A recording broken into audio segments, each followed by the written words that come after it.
Right, I go for it. Hello, and welcome to Allshorts, filling in for, well, the Snowflake Show. I hope everyone is well. Well, I don't know if you saw it, but, Keir Starmer kind of had to put it. Tore a strip out of Rishi Sunak, and he scurried away, he did. Yeah, okay, maybe not quite as dramatic as that. No, but he had a point. The Tories have failed on house building.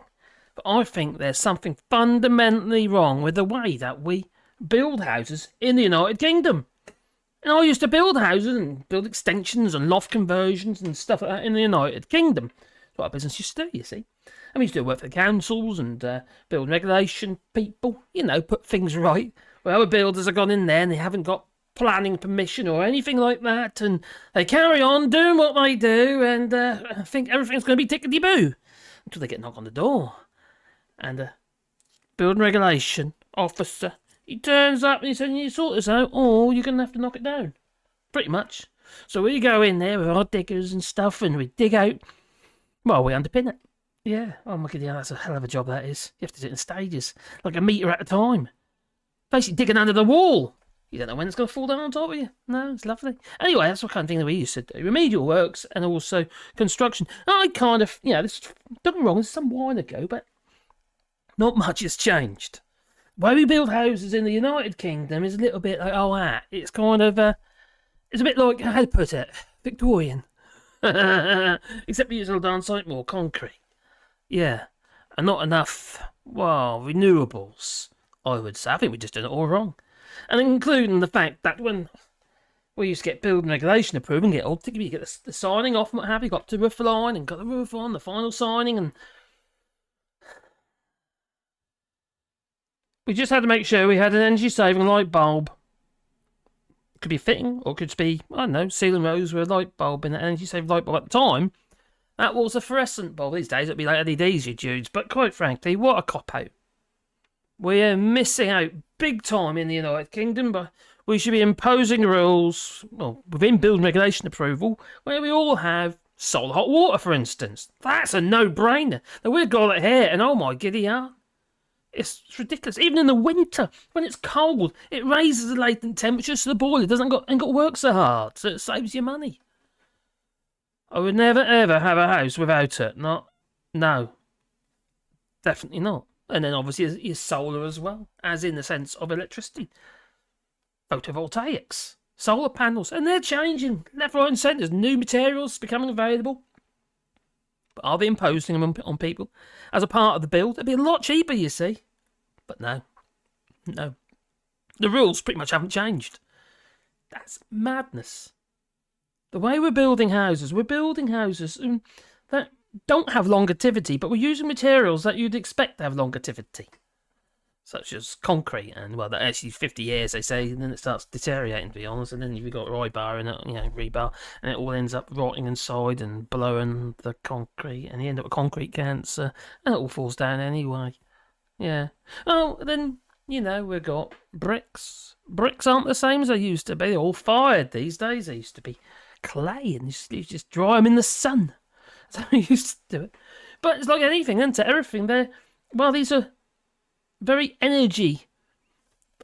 Use a lot of energy to produce these materials. A ton of CO2 for every ton of concrete, etc., etc. And then obviously bricks themselves. We got fire. You can imagine the amount of energy used to fire the bricks. We should be looking at other materials. Materials that use a darn sight less energy to produce. Now, other countries,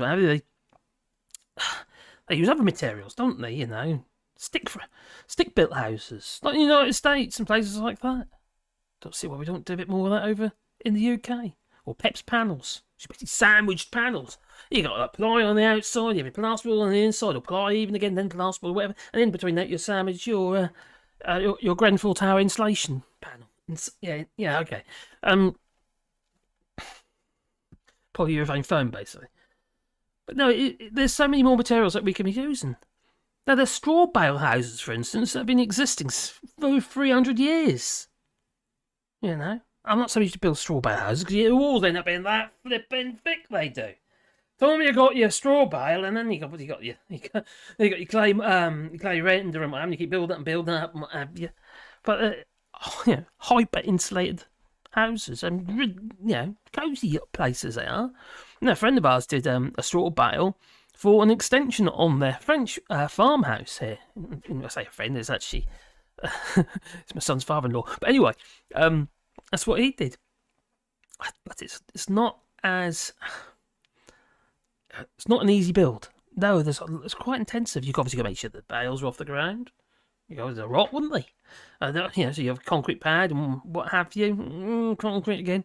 So you've got to have some way of holding those straw bales off the ground, obviously they rot. And then you've got to think about vermin, so you have to use chicken wire all in and what have you, and you use that also to help hold the render onto the property. And you could be using hemp and what have you for your render. So there's some great materials out there, but you can't imagine using them on building sites to produce the amount of houses that we need, about 4 million in the United Kingdom. No, that ain't gonna work, is it? Anyway, who we got here at the moment? I saw some names a minute ago that I did. Well, And I've got Keir in the corner, and Keir in the corner. Oh, hello. And Thomas, and Gingers, and Joa, and Anna Storm, and P. Dallas. Hello, got a spanner. And we've got some doggies. Got these Wally dogs. Look at all these. Yeah, if you want to be a Wally dog, the membership's down below, and you'll be a Wally dog. And I'm going to be adding other things into that as well. Just give it something thought. Yeah, my mind's blown at the moment, I tell you. Oh, dear. And Vertigo. Hello, Vertigo. Hope you're well. And Ian M. Hello, Ian M. And Ben Riddings and Karen Thomas. Scrolling up. Hello, Satnav. The materials are fine, but not the rapidly warming climate. Yeah, that's not very helpful, is it? No. We're talking about rapidly warming climates, and my house here is... Well, you can't build houses like this. Let's be honest. I know Graham Hughes would say, make all these houses and what have you, and make them out of how we used to build them. Well, we haven't got enough raw materials to be doing that anyway, to be honest. To build them like how we used to years ago. Oh, beautiful, beautiful buildings they might be, but totally impractical. And it's like this house here, the mass, so much mass, it's dense. And that's kind of how it's part of its insulation. In many ways, saying that, if you don't heat the house, you end up being freezing flipping cold in the sense the stone gets cold, and if you do heat the house, it holds the heat. Now it's quite funny around here. You walk around our house, in the evening, and you walk on the south side of the house, which is there, and you can feel the heat radiating off the walls. I mean, literally, might be pitch black, and the heat is radiating off the walls because you've been storing all that heat, you see, overnight. But the other wall, as on the north face, is just normal. You can't really tell because obviously the sun hasn't been baking it all day long. This old house is a mixture of it's got like a sandstone slate and all sorts of different big old stones, and it's rather nice and it's effective and it's all held together with clay. So it's all really hands on, no cement.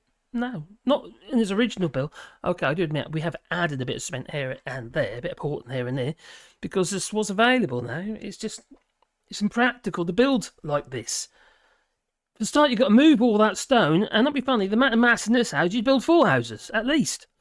The walls are 2 feet thick. 2 feet thick walls on this house.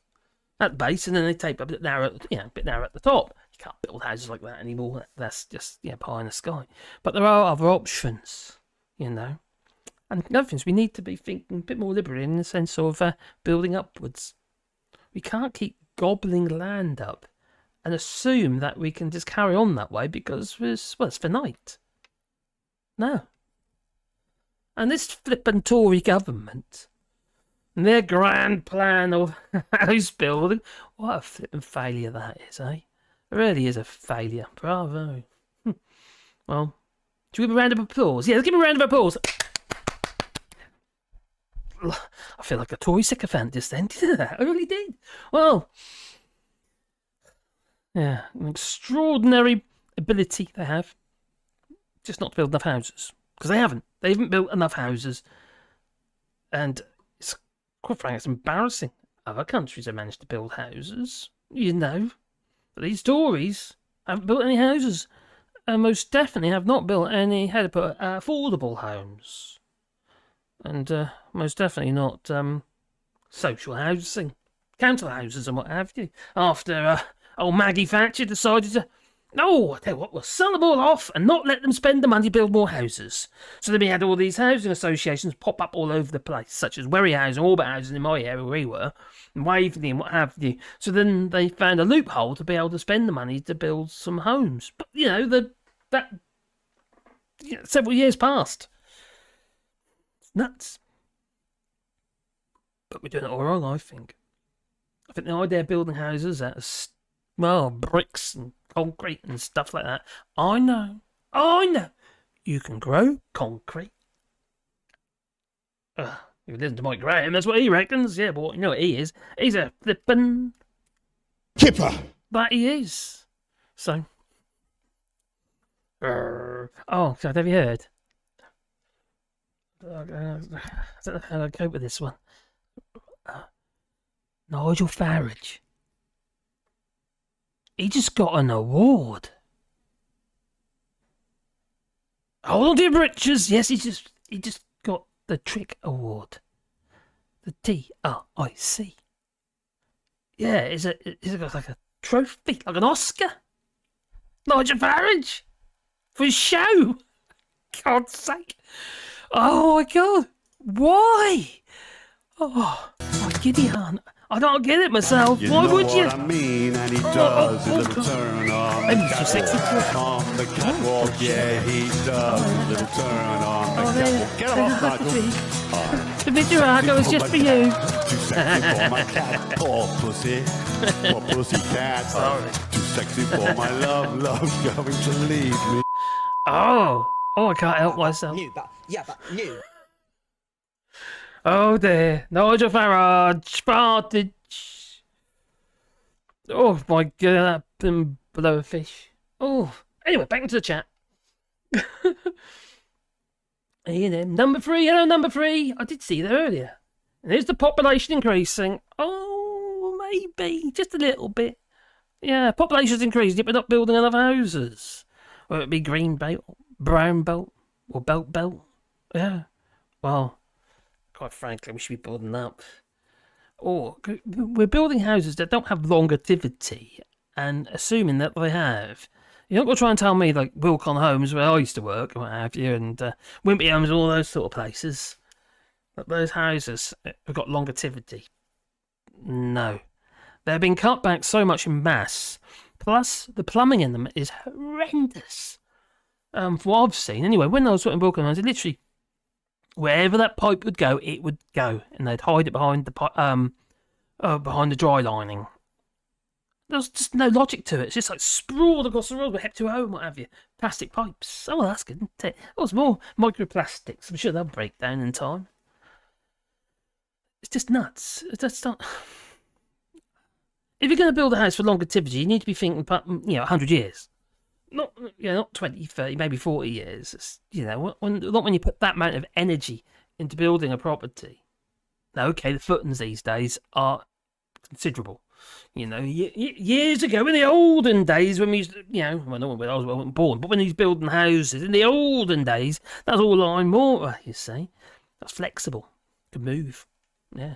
So we get these old houses and stuff. Look, this place here, these footings in this house here, barely in the ground. It might be about a foot down, something like that. There's no actual footings, they just put stones in. They plonk the stones in on some clay and stuff like that, and just build up from that. But the house is constantly moving. In some ways, it's a pain in the neck because doors some days might be a bit pinchy. It might bind a little bit or something like that because the house is moving. Other days, it might be the opposite. It really depends on the weather. Because it's always moving a little bit, but this is one of the problems we had back in the 60s. I wasn't born then, but in the 60s and 70s, when they're moving more and more Portland cement was being used. Yeah, the old grey stuff, the stuff that you can, and concrete, the stuff you can grow. And what was happening is we had all these old buildings that moving all over the place. And then when we come along, we stick this other building next to it, like an extension, quite often toilet extensions. Remember the old terrace houses and what have you, and often they had like the shed at the bottom of the garden, and you poop in that, or trench. And a shovel, and you poop in that, and And then all of a sudden they started, building extensions on the backs of these old terrace houses, taking half a garden and what have you. Well, that was all very well, but there's you got a rigid building that was being built with Portland cement stuck onto a building that's moving. No, it's not a great idea. There's a lot of movement and what have you. So these days, the footings can be, yeah, crikey. When I dislocated my shoulder and what have you, fell on the footings with a digger, we had to go down 2 meters in this case because it's really sandy land, sandy substrate, and it's a long way down. It's going to be at least a metre. So this is just how it is when you're building these days. There's a huge amount of stuff goes in the ground, so that's more cost. So wouldn't it make sense to actually lighten the load? PEPS panels and stuff like that. You can have floating foundations, like a raft foundation. You basically have a reinforced perimeter, and you grow your concrete and create your pad. And then you can build off that. But because it's a raft, it can move, you see. It can move with the land and stuff. And it's, and also get earthquakes. We seem to be getting a bit more of them recently. We had a couple down here last week. Last week or the week before? I think it was last week, wasn't it? We had 2 earthquakes. I didn't feel nothing. No. I asked the missus, I said, did the earth move for you too, darling? Maybe I got confused. Maybe you mistook it for something else. Maybe. Anyway, back in the chat. Hello, Chris Fisher. Evening, folks, he says. Scroll down to the bottom. Build overground car parks. Overground car parks. We can live in the car park. Living in the box. Living in the cardboard box. Did Fartage go? Can't stand the frog. Apparently he's got himself his award now. Yeah. So my feeling should be going all like Mega City, on Judge Dredd, or Delta City, like on RoboCop or something like that. We should be building up, but it doesn't have to. We don't have to have, high rises that aren't nice. They don't have to be skanky places, do they? No. Why? Not everybody wants a garden for a start, even though they should have a garden, start growing vegetables. Yeah. And but some people just want something to live, and also that brings you on to like maybe more affordable homes, affordable housing, or what have you. It's just nuts taking these flats and something, especially ex-council, some of these ex-council flats. Or whatever, they fetch some money now. They're nuts. It's just, and then you get tied into like a ground rent and maintenance rent, and if any updates need doing, let's say for instance, oh, you've got to change all the windows and what have you, you've got to have to do whatever they want. 10 grand gone, it's like that. Even though the windows might be worth 500 quid or something. Yeah, it's just crazy. They've got to contribute towards all the scaffolding, you see. It's like when we did all the overcladding in Grays and Thurrock. And there was, I can't remember the word now. I think there's 3 sets of 3 in Grays and Thurrock. We were involved in 1 set of 3. Overcladding, a bit like Grenfell Tower, but without the flammable cladding. This was a cement board type cladding with like a granite that's like resin bonded to the surface of it, but still had all the insulation behind. But we used a lot of rock wool insulation on that, and we had these big pods going to the new windows. You see, all these new aluminium pods with all these nice new windows, and we transformed them. But while we're doing it with all this extra insulation, that just transformed the buildings, but not necessarily the I don't get all snobby, but there was some, not everybody obviously, but there was some really bad people there. Crikey. When we were working down there, I was living down there, and it was awful. So I stayed in, Monday to Friday. It's London, you see, no one's Norfolk, so stayed Monday to Friday, and it was awful. I hated it, absolutely hated it. Did another one down in East Barnet, overcladding, and that was actually that one is a resin panel. On Cat Hill in East Barnet. I don't remember rightly, the architect was Tony Trippett. And it's called Desmond House on Cat Hill. If you do a search for it, it'll probably come up. And it's sort of a pink and blue coloured building. That was nice, It was just a totally different area. It was like social housing again, but it was just really nice. And it was built just below was these Jewish bakers and butchers and whatever it might be. They do a lot of vegetarian stuff. Really good. Cheese and spinach pasties. They were lovely. You put on some weight, I'll tell you. That we did. And I lost it, and I put it back on again. But this was some while ago now. This would have been about 2004. Yeah, 2004 it would be, something like that. Back into the chat. Oh, number 3 says he was born in Barnet. Was it East Barnet or Barnet? This was, oh god, a couple of places we did in Barnet. When we was doing electrical works for Lacey Electrical, we done a place called the Sun Inn. I think that was in Barnet. And then the Desmond House was in East Barnet. Yeah, Sun Inn. I think they had a little pond in that as well, very rightly. Made it into like a wine bar place. And that was all dry line because I was small. You know, I mean, skinny back then. Long time ago, I know. And I had to crawl behind. It looks like a little crawl space. You've got this lava and plaster dry lining, and there I was like this behind it, trying to feed all the cables through for all the wall lights. Yeah, that wasn't fun. Long time ago. Gordon Barnett, says Kieran O'Connor. Oh yeah, Gordon Barnett. Vic says Vic. Spain and architecture hasn't met. What about Barcelona? I love the old town in Barcelona. That's very nice. But I actually even like the modern bit, like the gas bill. Look, it's furry. Oh, crikey! Me and my son, Darren, when we stayed at Barcelona, we slept on the beach.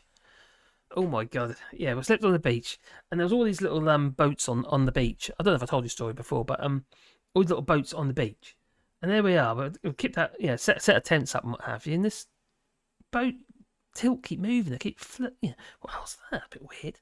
And we start throwing bits of sand at it and stuff because it was just literally 10 yards away. And it's from sand. So all of a sudden, the bloke got out. We must woke him up. He had a limp as well. Obviously homeless, poor devil. And old Spanish buildings are beautiful. They are. They most definitely are. Old town Barcelona's lovely. And if you get if you're in the newer part of Barcelona, it's really expensive. Food and everything. You get a slice of pizza for like €7 or something stupid. Slice of pizza, just from a shop. But if you're in the back streets, there was there was an Asian where we went. We found an Asian store, and it was they got all these. Oh my god, all these samosas. Oh god, they were so good. I bought all about. I think I bought 15 or 20 of them. These samosas, they were cheap, so we bought them all because everything else was expensive. I could just live off them. They were so good. Oh, the Sagrada Familia. Oh, yes. The Gaudi building. Do you know what? It's not my cup of tea. That really isn't my cup of tea. I love abstract. I love a lot of the modern type stuff as well. But that, I think, is overdone. It's just... Gaudi. Yeah. Gaudy. Yeah, Sagrada Familia. That's where we got... me and Darren got mugged. Yeah. Apparently it's when... what happened was, I might have told you a story before. We're walking, me and Darren were with push bikes, because we biked all the way from. Well, I met at Limoges, Bellegarde. I met him at Bellac, sorry, and we rode down together. He come out from Holland and what happened down, and I met him there anyway. And then we had Permanent and basically head east into Spain to Barcelona, and while we're in Barcelona, it's quite come up to us asking about directions to the Sagrada Familia. He's been there, you see, so that's all right, yeah. And what we didn't realise is when Darren went to the cash point and get some cash out, all I had in my pocket was like 20 quid on me, so I needed €20. And got sprayed with water by a kid who got marked. So they know that whoever got this wet patch on their bag, just been to the cash point. So they make the assumption that their wallets are full. Anyway, this guy was talking to us, asked his directions, so we've been all obliged and what have you. Then all of a sudden, a car stopped, and two guys got out, identifying themselves as undercover policemen. It was all very convincing until we looked at his shoes. But anyway, they come up to it, what go through our wallets and that, sniffing the wallets, and sniffing Dan's wallet, and then it all happened so quick. And they got hold of the guy and they took him away in the car and what have you. Then we carried on. Another guy left the guy with us. And they walked with us for a while. This is a bit fishy. This is getting a bit strange. You know, after something happens and you start click. No. So anyway, the guy left us and just looked in our wallets. I was alright, I had nothing in there. About €20 in. They didn't touch it. It's too obvious. But now I've just been to the cash point and they took €70 out of his wallet. Left him with 20 quid. Not €20. So it's just got to be so careful, Barcelona. Anyway, we were talking to a Dutch couple who happened to be on a tandem, as you do. They're outside the what was it called again? YMCA type place, you know. And they were talking to this Dutch couple, and they'd been there. The following year, they'd been there, and they got mugged. And they said they went to report it to the police station in Barcelona, and what happened was police told them there was at that day alone there was 300 cases of muggings that day alone in Barcelona. I don't know what it was like now, but that was a bit and some of them are violent. Ours wasn't violent at all. It was just So you have accepted sort of the a truth. long con, sort of a short long con. But then when we got back home, we didn't realise my older son's friend Mark, he also got mugged. He got beat up in Barcelona. So it's a risky place, Barcelona. The odds are you're going to get mugged in Barcelona. So you need to have your whereabouts that you do. Anyway, I've digressed a bit there, haven't I? Hello, Cal. Hi, all. And who was that? Who was it? Alistair Kettle? Cheers. Oh, the Prince of Wales came dead. But oh no, I saw it. Didn't anyone see that? I might have to find that for you. Oh my God. Prince William turned up to Edinburgh and there was no one there. There was about 3 people and they had all these barriers up. The sort of you stand by, little flags and stuff. Nothing. Just, nothing. There's about 3 or 4 people there. That's all. It must have been so embarrassing. Good. End with the monarchy. Down with the monarchy. They're not for me. Hello, Lefty Boater. We could just put him in Grimsby. Oh, okay. Hello, Cal. Hi, Mark. Everyone, the peeps. And Joe. Oh, Lefty Boater. I don't blame him. His family has a serious problems. I'm now lost plot. What's going on? Scroll up. Go back to where I was. Kieran O'Connor said that Sir Familiar is beautiful. They're doing tours around it, and they're really grumpy when you're walking along a path with our bikes, and it's just, the tour guide just be really grumpy with us. It's like she owns the place. Eden Project biomes with reinforced structures. There's various sorts of reinforced structures you can use. I'm not saying you should do houses, but for temporary housing, you've got I think there's. I don't know if I think they might have gone under. Actually, I think they went under. They were on Dragon's Den. It was basically an inflatable house, but with a rapid setting concrete mesh. So you inflate it and then basically let the air out, and when the concrete's set, and you end up with a dome. It's quite clever. I think they've got a little pizza dome. It's a clever idea for temporary accommodation and stuff like that. Emergency accommodation, like for the earthquakes and stuff. That sort of is really clever. You also got other forms of concrete as well. Oh, crikey, crikey, the tip of my tongue. Oh, mine's gone blank. You got foaming concrete, for volume mass. Still concrete though, and you can grow that anyway. So I don't see what the problem is. To be fair, so it's obviously renewable according to Mike Graham. But how many times am I going to bring that up? But there's foaming concrete for firm mass and bulk, but you can't use that for structural concrete. No, when you build anything with concrete, that you like I'll say anything. Like structural beams and stuff like that, you have to do stress tests and also slump tests on the concrete. The slump test is to see whether or not there's too much water been added, because too much water in the concrete will make the concrete weak. But also, you have to basically when you do a slump test, you have a special bucket. Think of that being a special bucket. My water in there, yeah, special bucket. You fill it up, flush your concrete, and then you tip it upside down, and you measure how far it slumps. That's your slump test, and it tells you how much water, if it's the right constituency. And then you also do big beams and stuff. You cast a block which has to be sent off to be tested. Now, if anybody knows Norwich at all, we've got May and Bakers, who's the chemical people. Well, they built a big factory chemical factory there several years ago. My dad worked on that building. He did actually all the shuttering on the beams and stuff. And joined. At the time, he went for carters instead of carters builders instead of doing boat building at the time. The boat builders very dependent on holiday trade, you see. And anyway, he's went for carters at the time. He did his apprenticeship with them as well.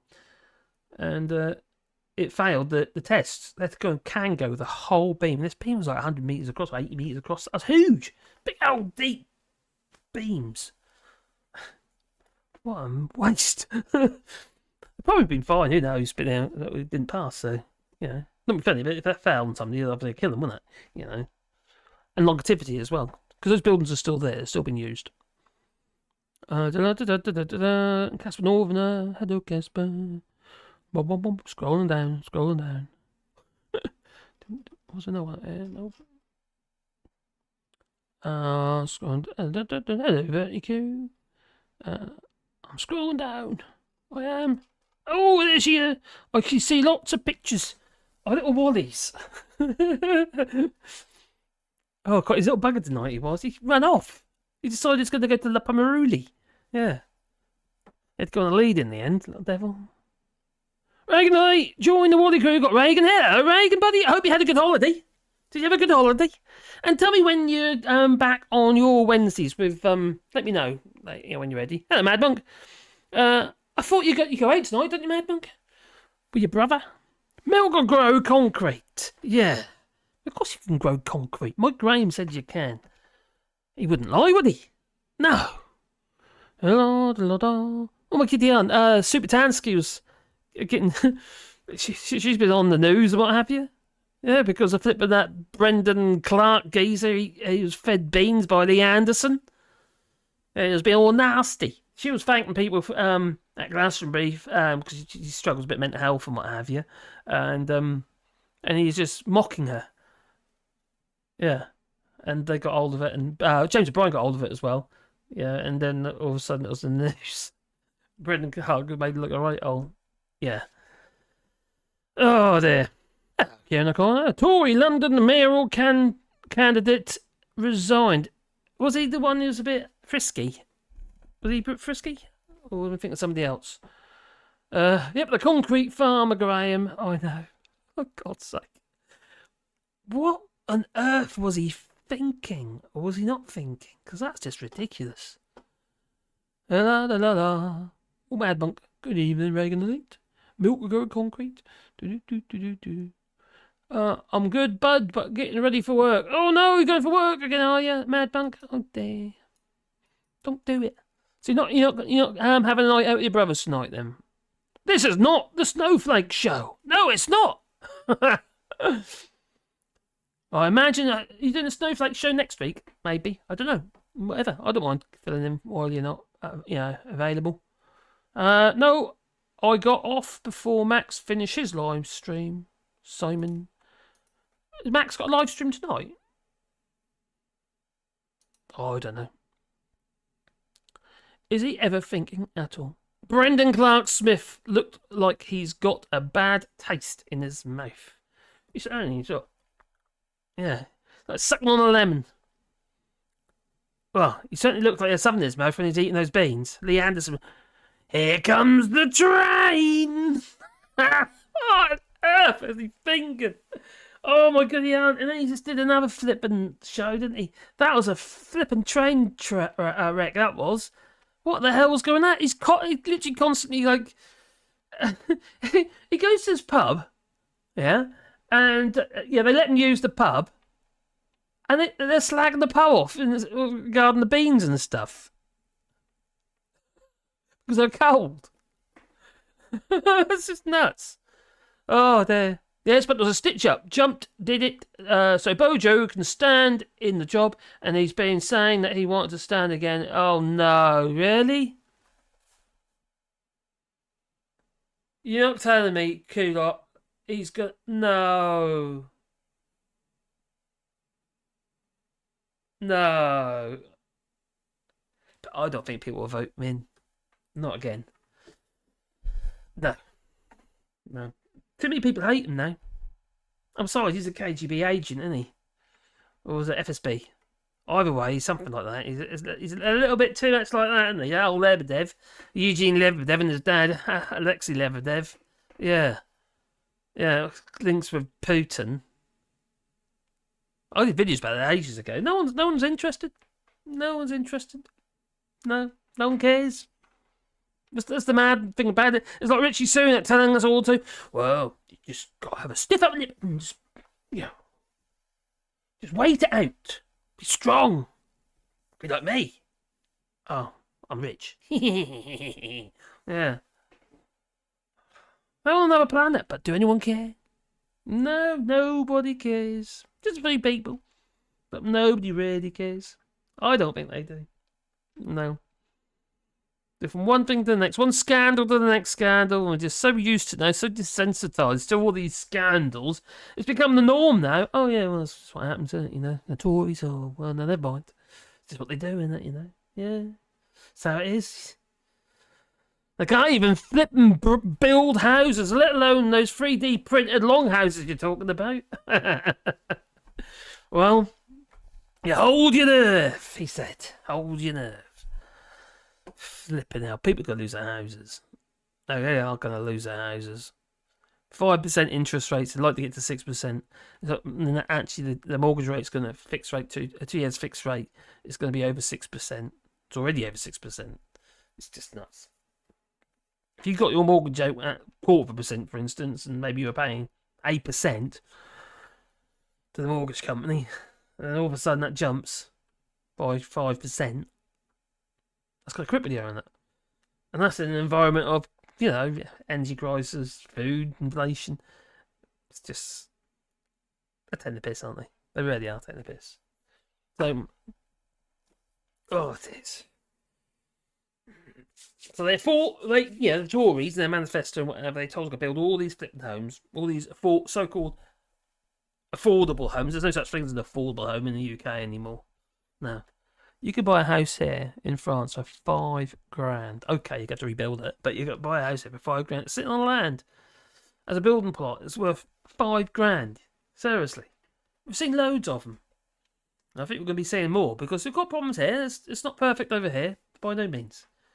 And and what hasn't actually helped is obviously Brexit, because we don't have the Brits coming over here now, the expats. Immigrants coming over here, taking our jobs and our women and our houses. And, generally they'll wreck some properties or the old barns and stuff like that and then renovate them. Spend a huge amount of money without realising that property values are not, the property market here is not the same as the United Kingdom. With your 15% house price inflation, although it's flatlined and it's actually going the other way, so people will be losing loads of money, loads of equity on their properties, which is a bit sad. But it's not like that here. Properties gain value, obviously, with inflation and what have you, but on the whole, they're relatively cheap. Properties here are cheap. Cheap. This place here, we've got what's that? I've got to think about that. 3 double bedrooms, and had the barns and what have you, and over 2 hectares of land here. Way over 2 hectares, got the house on it, yeah. And we sold it. What did we get? 350, 400 for it.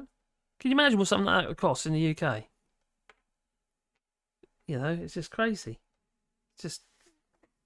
Yeah, but at least double. It's nuts. That's if you can find somewhere. Hey, there's loads of them.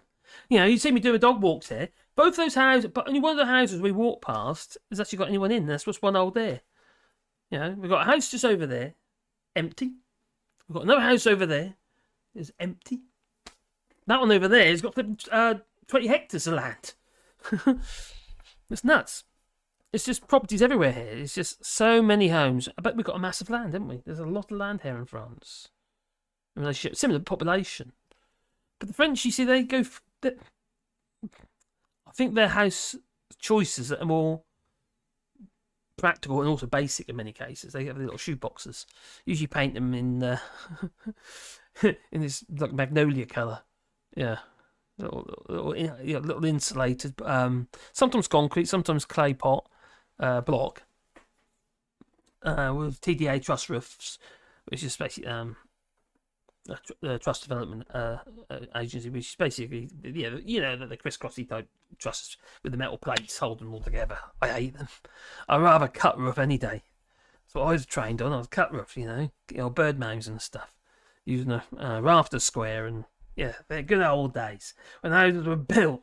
And now you've got all these flipping TDA trusses everywhere. They come in on, you basically you put your design in, or the architect that does. And they come delivered, all done. All you got to do is slap them in the place. That's not roofing. No. Roofing should be a hardy skilled job, but a lot of roofers don't really know how to roof. No. You just you slap these flipping TDA trusses up, put a couple of diagonals on the insides of your TDA trusses, and maybe a ridge board, and that's about it. Now it's a ring beam. You need wall plate. That's not building. Oh, when I was a boy. So, they promised us all these affordable homes, and what did we get? Mansions for the rich and cardboard boxes for the rest of us. Except I fled, and I got myself a big stone house. So, thanks a lot, Tories. You buggered everything up. But you're not going to be there for long, are you? No. So, it's not just about the quantity, though, is it? We need to be changing the quantity of properties that we need. There sounds about 4 million or something houses that we need in the UK. It's nuts. Currently. Probably more now with all the... We've got to replace all the hotels as well, haven't we? But it's just... We need to be thinking about how we build and what we build them out of, and renewable properties. Maybe they've got a shorter lifespan, but then the value's in the land. Maybe. I don't know. Again, our capitalist system is based on the fact that we have assets. Well, capitalism is pretty much imploding on itself, to be honest, the way I see it at the moment. We don't have enough foreign investment coming into the country it was pretty much been disguising the fact that without it, we would implode. This is nuts. It just doesn't make any sense at all. We've got money's just basically going up to the rich, haven't we? In the pockets of the Jeff Bezoses and people like him. Hoarding it. Money that's not getting spent on anything, just hoarded. People are getting poorer as a result. And we don't have enough money coming into the country anymore. Yeah, Brexit hasn't helped. Whereas before, that money, as an investment coming into the country, could pretty much disguise the fact that we constantly keep pushing the money up. And I don't mean into the red wall either. No. No wonder they were pissed off and voted for Brexit, numpties. Sorry. Stupid thing to do. It really was. Because Nigel Farage said everything would be better, and so did Boris Johnson, and so did Michael Gove. Oh, crikey. And so did Jake Rees-Mogg. He's still trying to pull the wool over our eyes. And then we had flippin' hell. Oh my God. I did a video about earlier today. Kemi Badenoch. There she was. Being asked questions, she was. Yeah. Going on about, the rules of origin and that, because the car industry is, they're extremely concerned. Concerned enough to think about, hang on, this is not necessarily the place for us. I think we need to be shipping out. Or at least parts of the business. Maybe they'll just build cars for the United Kingdom. I don't think that's practical, to be honest. It's not a big enough market. The rules of origin, you see, because the car batteries are so flippin' big. A large proportion of the value of the car. I suppose if we had built plug-in battery packs, you could have plug-in battery packs in the United Kingdom. But then, for instance, you could have a car exported without the battery in, and then the battery gets put in the EU. Because I know that you can claim it back, that tariff, in the EU. But it's still red tape, still aggro, and that'll add costs, because red tape does. Red tape's not free. No. So it's, Anyway, with capitalism, everything's imploding on itself because we're not bringing enough money in, and we're pushing away industry. They don't want to invest in the United Kingdom. No, just have a little asset strippers. That's all we get. Not strippers. No, that'd be okay. But no, the asset strippers. Just ripping everything out of the United Kingdom. and selling it. And we're going to see a lot of that in the next few years, with property prices plummeting and foreign investment coming in for the wrong reasons, and buying up property cheap and sitting on it and renting it out or selling it on later, making huge amounts of money.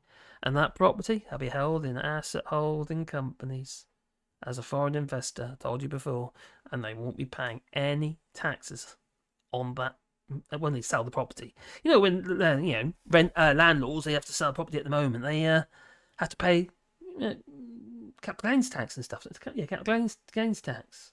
Well, it depends how they it depends how they distribute the money in the company. But anyway, they're going to have to pay some tax on the sale of that property. And not foreign investors who set up asset holding companies in the United Kingdom. It's ring fence. They ain't got to pay anything. There's more money getting sucked out of the United Kingdom in our assets, fixed assets, and that's our country's based on, the economy is its stability is based on its fixed assets. It's stupid.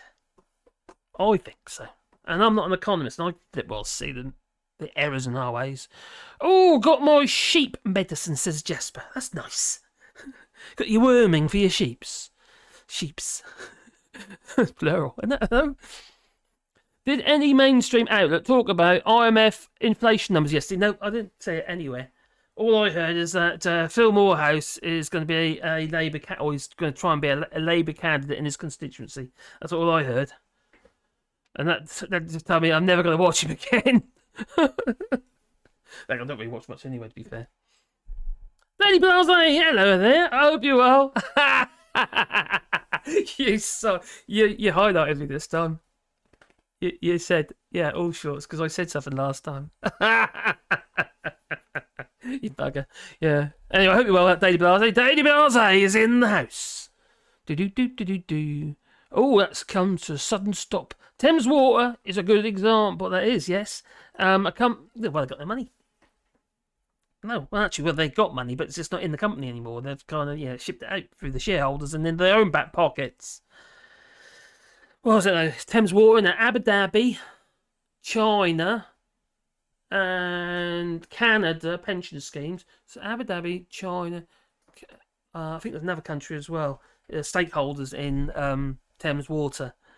They're taking the mick. How much do they pay for all these assets in the first place? We'll just hand it over to them on a silver platter, like they quite often do these Tories. Yeah. Oh, it's down to you now. You can manage this. They're a lovely job, haven't they? They're taking huge amounts of loans and what have you. Now they've got 14 billion in debt and likely to go under any moment. And they're going to be looking for a bailout from the taxpayer, and that's you. Just mad. It's because all the shareholders, you see, they're going to want, if it goes to be nationalised, they're going to want it to be recompensed, don't they? Private water borrowed 60 billion, paid 66 billion to investors, and left 14 billion in debt. That's nuts, Sat-Nav. Absolutely Sat-Nav. That's nuts. Absolutely nuts. Well, you understand why they did it? Because they're greedy buggers. I don't give a damn about you. A wet fart? Oh my god. What wet fart? There you go. Wet fart. Okay, there you go. Oh, have I got a fart? I know I did have a fart. I've got a toilet. Got that one, yeah. That'll do. Or that one even, maybe. What? I didn't have any card! No, I know everything. Yeah. Oh, the CEO of Thames Water should be in prison. It isn't just the CEO, it's also the financial advisor as well, Mr. Cochrane. Mr. Cochrane. Yeah, I can't remember the name of the woman now, but they've got the heart in the right place. They didn't take any profit-related bonuses this year, so they're good, really. So they tell us. Yeah. So, so one angry pagan. Yep. Oh, we've got angry pagan here, have we? Oh, hello, one angry pagan. I hope you're well, friend. Oh, he's got his funny writing again. Oh, my giddy argos, make you good cross-eyed. Should we not also be looking at land rights in terms of house building, or am I barking up the wrong tree with that one? Land rights in terms of house building. I want to say who owns the land. there's two ways of buying properties now, isn't it? You got leasehold or freehold, haven't you? You either own the land or you're sitting on, a leasehold. Could be 100 years or something like that.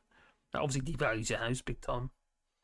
The problem is it's expensive to build houses now. It's actually really expensive to build houses here in France. There's very little money in it, really. Okay, they do go up in value.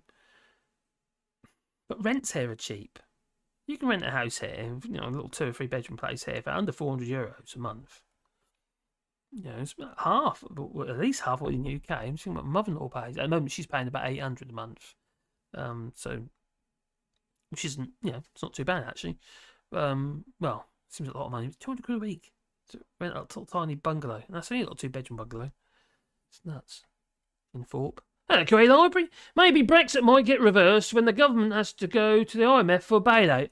Oh my God, International Monetary Fund. They might have to. I don't know. That'll be crikey, that'll be a last resort, won't it? It really will be a last resort because it's so embarrassing. Because so many people have been talking about this. Oh, Metacam. Oh, anti-inflammatory. Metacam is painkiller, an anti-inflammatory painkiller. Yeah, we've used that before for our dogs. Metacam. They use it on joint pain and stuff. Put Max back on track, man. Eric Davison. Daily Blase. Welcome. Put Marcus back on track, man. What? What, my videos? Because they've been doing shit recently again. I don't know what's going on now. The last couple of days have been awful. I don't want to look at it now. Just leave it alone. I don't want to look at it. It's too depressing. Oh, E&M. Hope you're well.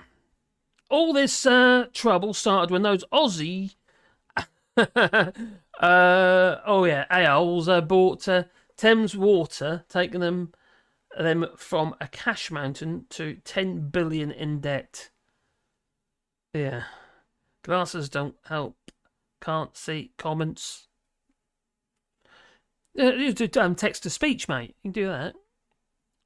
It's an app you can use for that, but you just scroll over the top and it'll tell you the words. Eric Davison says, my Duke of Northumberland builds and demolishes where he wants. Not right. It's a bit like Dominic Cummings when he went up there for his drive-through eye test. His dad built a property, a bungalow or something on his land and didn't get planning permission or building regulation approval or anything. I wonder if he got away with that. I think he probably did. I wouldn't be a bit surprised. I said in 2015 is that the vote to leave will end up like the 1970s where the UK had to go to the IMF for bailout. I wouldn't be a bit surprised, Kuwait Library. It is a disaster. And like I was saying, didn't finish what I was saying. But Kimmy Badnock telling everybody it's not because of Brexit. Yeah. Rules of origin. I just thought, really? Is people listening to this? Are people really taking this in? Are people actually believing this? We've only got rules of origin because of Brexit. And the car industry is saying, well, we can't not cope with this. They're really concerned. Really concerned. 10% tariffs. Especially with EVs.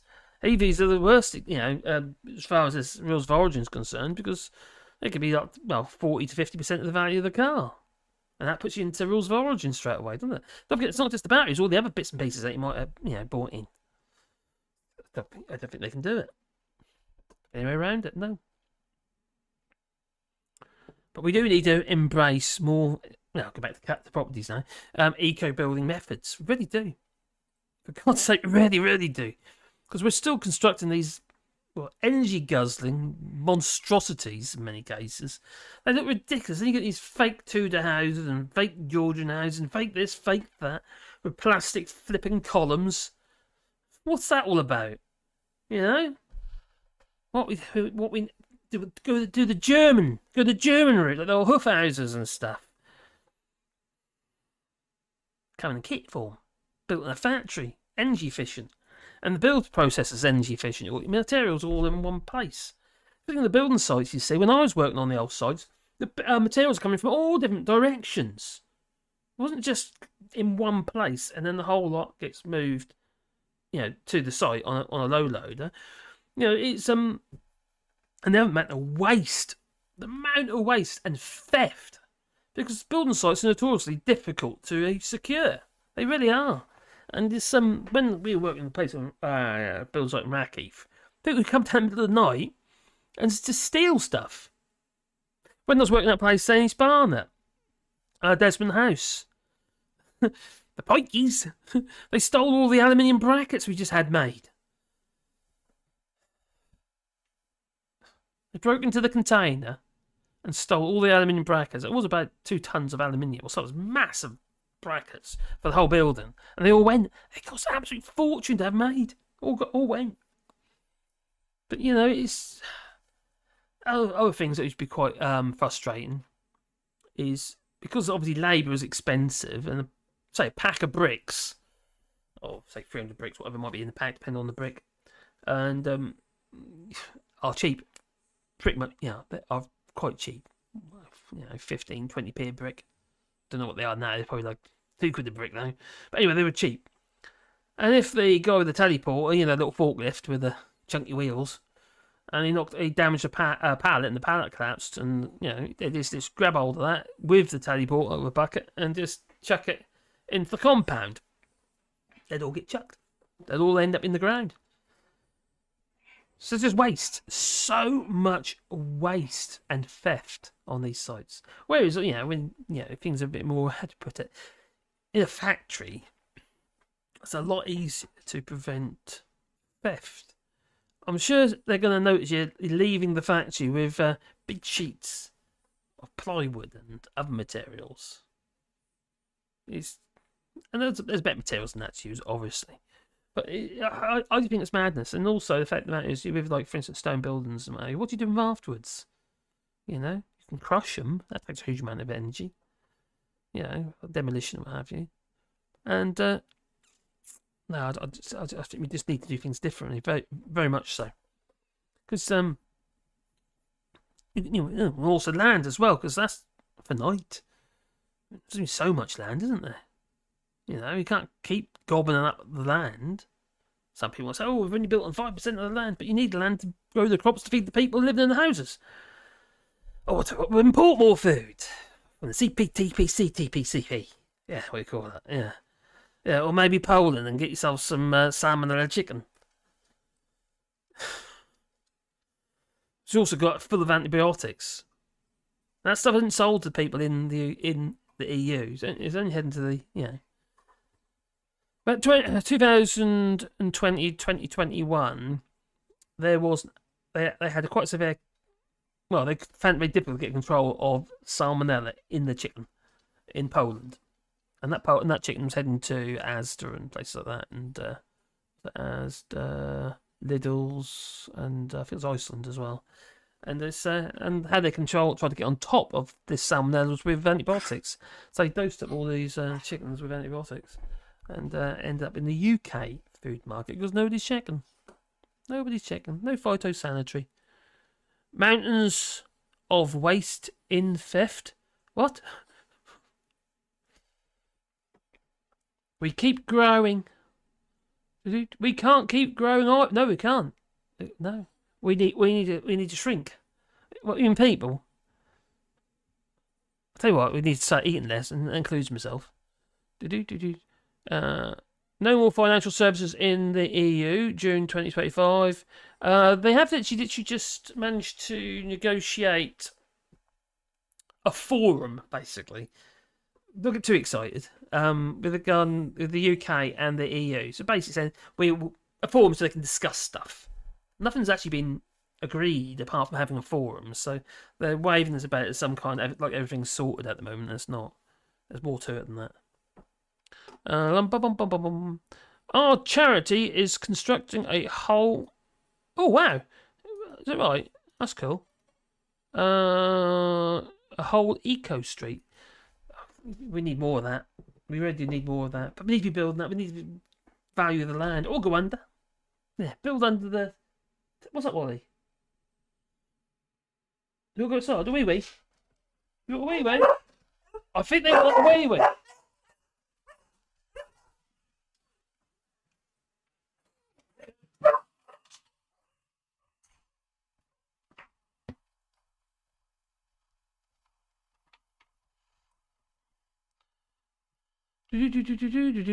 Oh, we hand built a local charity called Whitley Community Trust. Oh, that's pretty cool. That's the way to do it. But yeah, the government's not building any flipping houses. You know, can you remember when Liz Truss?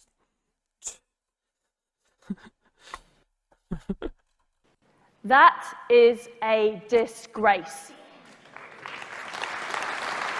Poor Liz. We do give her a hard time, don't we? Well, she was on Andrew Neil a while back. I've got the clip here. I think I might just show you. There it is. Yeah. It's only a few seconds long. It's not very long. But Andrew Neil, he pretty much owned it. I don't like Andrew Neil, as you can probably imagine, because he's an ass. You had a plan in 2014 to build 200,000 new starter homes. That was 5 years ago. How many did you build? Well, there haven't been as many starter homes as we would have liked. How many did you build? I don't have the exact numbers for you. Well, it's easy to remember. It's zero. You built none under that plan. Her face. 200,000, zero in 5 years. You had a plan in 2014 to build... How embarrassing was that for her? She just did not know what to say. I suppose she could have said something like, I don't know. I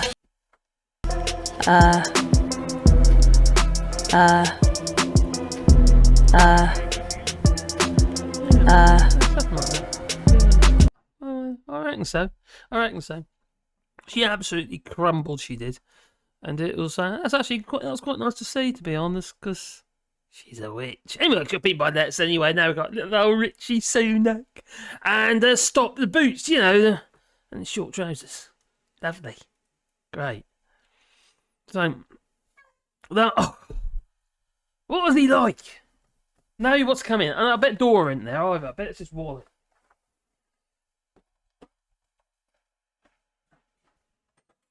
Come on. Yeah, I wasn't. Yeah, only Wally's here. Only Wally. He's a right little bug out, isn't he? He really is. The little door should stay outside a bit longer. There you go. Yeah, that then. What's that? Oh, it's mine. Yeah. You're a good boy. You're a good boy? You are really, aren't you? Very needy, though. You're a very needy fellow, is my Wally. What a camera. He's a lad, he is, I'll tell you. So, Scotland needs to become an independent yesterday. Yeah, you know how my feeling is. I've told you a million times before. And I agree. It does. I'll become. What is that? Open a new tab. Alright, what's this about this? Affordable homes to tackle housing crisis to be built on a former youth club site. Ooh, that's pretty cool. Wonder if I can. I could. Right, okay, let's share it with Beans. P Dallas. Let's share it here. Let's put it in there. I've got to move from one computer to the next. You know what we need? We need trailer parks like in the US. That's what we need. Trailer parks. Do you think that's the plan? Not that one. Got to find it though. Is that the one? Plymouth Herald. Oh, here it is. I found it. Right, there you go. This has just been shared in the chat. Okay, so that. Oh my god, there are always pop-ups everywhere. Oh god, what you get me to click on? There we go. It's eco bills. Been built on the old scout. How do you say? Youth club. On the Whitley. What's happened to the youth club? They got rid of all the kids. So the scheme would see around 10 homes built in Lancaster Gardens to help address the housing crisis. It's not many homes, though, is it? Let's be fair. That's pretty cool, but we need more than that. We do. I think what we need is a way of stacking the bodies high. Oh, get some advice from Alexander Boris Fethel Johnson. What if when we came home, they just you get made dormant. See? Got to find the right thing now. Here we go. That one there, and over there. I see the words. So what we got? Okay, so plans have been approved to build homes on the site of the former Youth Club. And the scheme will see 10 homes built at Lancaster Gardens to address the housing crisis. Now, we had a similar sort of scheme in Rackheath, not far from where I used to live, and it took 15 years to get the plan permission. That's okay. It's a long while ago. That would have been about 2005-ish, about that. And took a long time. They're built now, but because it's eco, people just say, "Ooh, snobbery" in the area, and they're lovely buildings, you know. I wouldn't say I would call them eco because they were still using brick and stuff, but they're the next best thing, I suppose. Scroll down. There was once. Oh God, Top Smoke's here. Hello, Top Smoke. Okay, Top Smoke has got a poem. Here comes the poem. Like the train. No? Okay, that'd be Brendan Clark. Well, Andy Anderson. Well, there once was a man named Mr Ratty who wore short trousers and was always quite chatty. He never built houses and he didn't answer questions from spouses, but his friends thought he was quite crappy. Thanks for that, Top Smoke. Hello, Daniel King. Nice dogs, thank you. Got 2 German Shepherds. Oh, lovely. I do like German Shepherds. Apart from the poos are bigger. Ours got smaller poos. Yeah. Wally is the master of pooing. Aren't you, Wally? He likes ice as a cake vertically. Yeah. He sticks it on the tree. Oh, I'm kidding you. He does. He sticks his butt up and he like curls it on the tree. It's just nuts. Actually, I'll tell you what he did do once to actually without us realising. It was okay because it's something we weren't that fond of. So they had this like we put newspapers, letters and stuff. It's like a tube in the wall. He laid one in there in that hole. They weren't there at the time, so yeah, we just did the rudder before anyone noticed. No more sat nav. There we go. Safe west facing drainage, space for food, very important. This is the thing, years ago, in the olden days, I can remember the old council houses, they used to have long, narrow gardens. Well, actually, the ones at Sallows where we used to live years ago, the gardens were 100 metres long by about 40 metres wide. They were really big, substantial gardens. Because everyone used to grow food. That's how it used to be in the olden days. And now everyone goes to Tesco's. And we wonder why the prices are going up when... Actually, the biggest problem at the moment, I think it's not just the fact the prices are going up, because the food in the UK is cheap. It is. I know the prices are going up, but it's been cheap for too long. If you live here in France, you'll know what I mean, because the food here is not cheap. There are loads of rules and regulations and stuff like that to protect the farmers. And because of that, the farmers, they kind of dictate the prices, and the prices then get passed on to, for you on buying from the shelf and what have you. But in the UK, the actual the Tesco's, the Asda's, what have they got so much buying power. And there's no real legislation to stop them from doing this. They're setting the markets because, well, they like to say it's allow the markets to set themselves. Well, no, they're setting the market. They're setting the market by demanding stuff that, quite frankly, is not practical. Like, for instance, I don't know, Tesco's, for instance, might want to have chickens at 1.8 kilos. We want 100,000 chickens at 1.8 kilos. So all those chickens that don't make 1.8 kilos all get chucked. And also in the UK, the chickens, they use the species, the variety, the little baby chickens, the chicks. They bring the chicks in, and they use a variety of chickens that grow fast. A lot of body weight in the sense of meat on the body, and the little legs can't carry them. And in there's a place, Mayland or Maypole, Mayland. There's chicken farms and it's one of the biggest ones in the UK, and you've got various others as well in here. But what they're doing is just terrible, really. There's like 500 little chicks a day get culled because they, maybe they don't think they're going to make the cut. So instead of feeding them, they get rid of them early on. Just cull them and chuck them in the wheelbarrows and then dispose of them. The rules are in. There are some supermarkets actually in the UK, such as Marks and Spencer's, Waitrose, I think a couple others as well, and they use the same breed of chicken. They've signed up to like an agreement, as we do in France. But the EC might be, but in France, out the EU in general, and they take 3 months to grow, whereas the chickens that have been grown at this Mayland or whatever it's called farms. And most of the farms in the chicken farms in the United Kingdom only take 30 odd days to grow, which is obviously, they have all sorts of defects, the organ damage and limbs. It's horrid. It's horrible. It really is. In the UK, I can't remember what it was now. Something like quite a bit, 100 and something kilos of chicken. That's good. Oh no, that's exaggeration. That's not that much. It's quite a lot, anyway. It's not quite a bit of chicken. I did look it up earlier. I was having a look there because we did a video about it. No, that's about houses. That's about houses. That's about houses. It's not that one. Not that one. Not that one.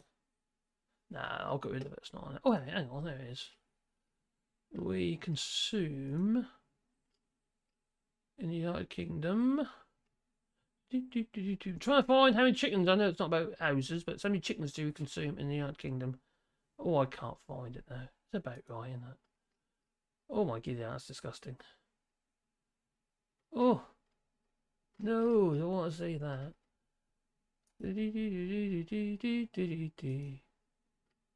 Yeah. Anyway, that's quite a lot. We consume quite a lot of chicken in the UK. A little bit less in France. Still quite a lot though. So yeah, we need to be able to grow food basically, and and healthy food. Because part of the problem in the UK, is that we don't put the farmers don't put the nutrients in that are for healthy food. They put nutrients in for growth, and so they look good.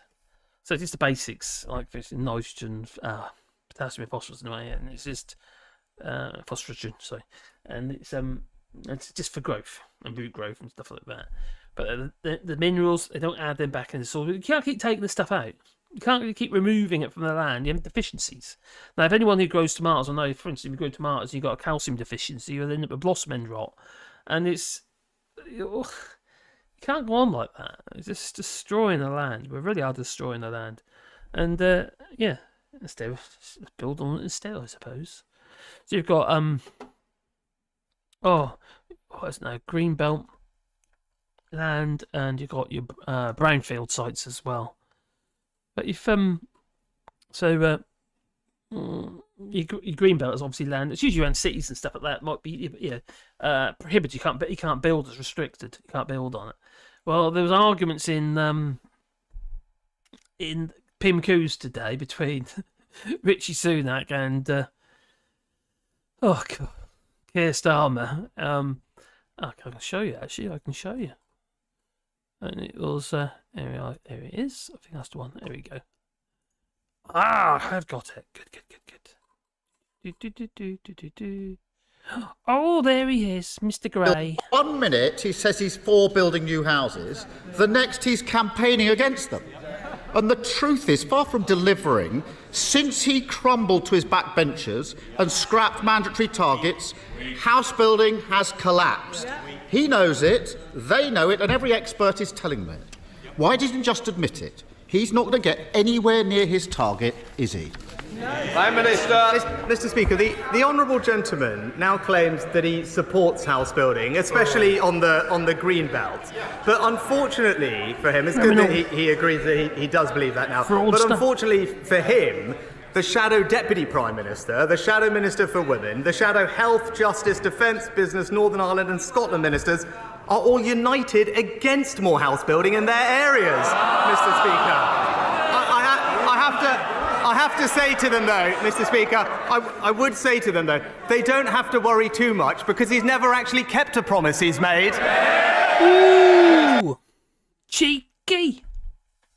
Yeah, well, 28 million, or billion, sorry, a year for eco projects. Well, that didn't happen, did it? Well, it's not going to happen. Well, it sounds like it happened, but they're coming back.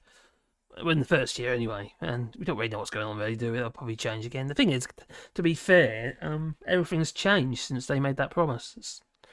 Sadly, things have changed. The Tories have bugged everything up, basically. Lidl's also informed EU that the chickens sold in the UK were not sold in the EU. Yeah, oh crikey, I did a video about that before, didn't I? About Poland and what have you.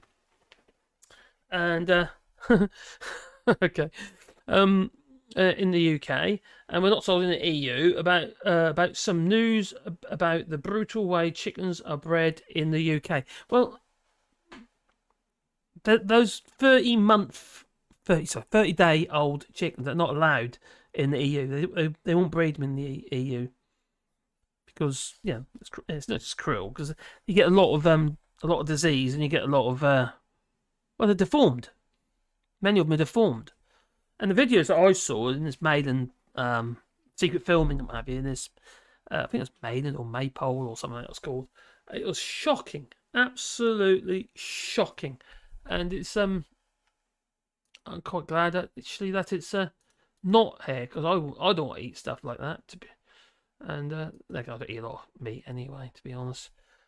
Too expensive. Food here is quite pricey. I'll be absolutely honest with you. It's got, with food inflation here as well, it's got pricey.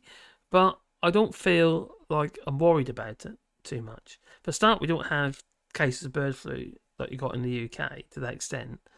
And that's also been a huge problem. And many farms in the UK have now said, well, then we can't actually carry on this way.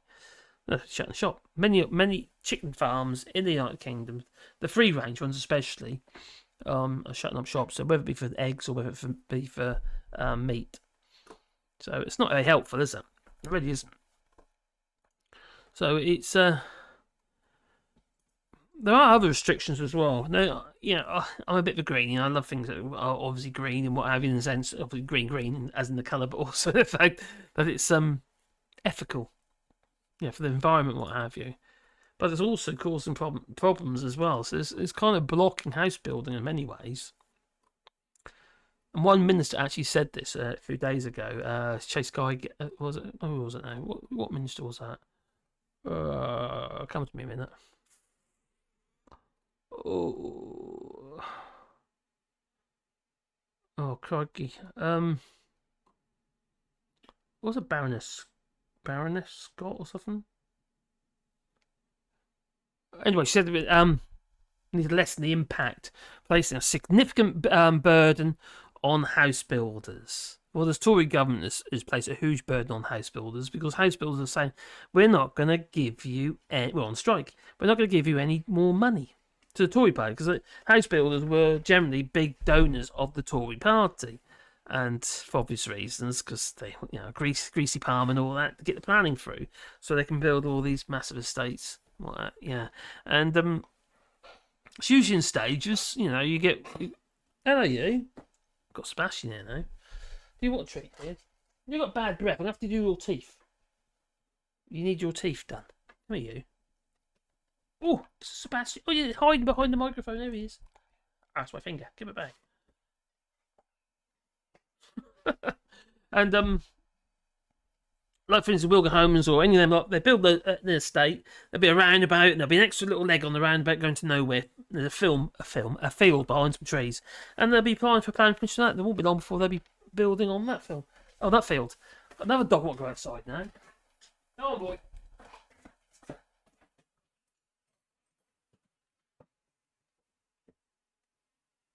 Oh, come on, door. Oh, the door back. That door back. What's faster than busy? You'll be rattling on the door next again. Up and down.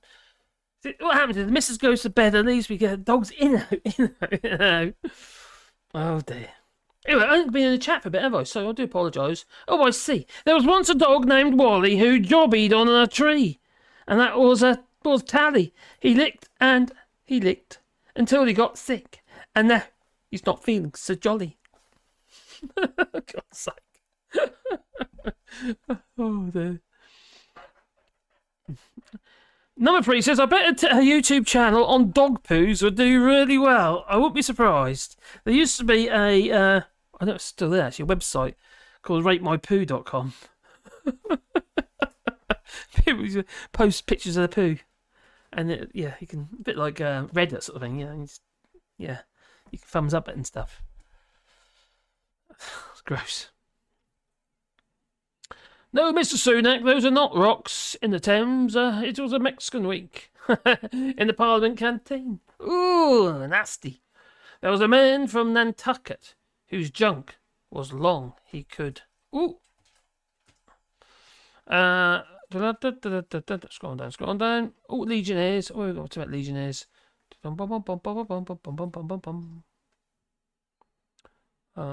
did I see that? I had Australian lamb chops the other day. By mistake, says number 3. Strange taste and poor quality. Somebody left them in the comments of a video the other day. I do read the comments, but you probably already know. And he said that last week he had to have some water with his medication and it tasted funky. Or words to that effect. It tasted strange. I wouldn't be surprised. And I don't drink tap water. Because I need to keep my pH levels because I've got kidney stones. And I don't think I need +7 or whatever it is. Neutral sort of pH. So I don't drink tap water anyway. And besides, our tap water isn't tap water, it's from the well. So we generally drink bottled water. It's really cheap here anyway, to be fair. And the unfortunate thing, it comes in a plastic bottle, so it finds ways to use it. You have accepted the truth. So oh, cheers, Maggie Pie. Thank you very much. And it was how to put it.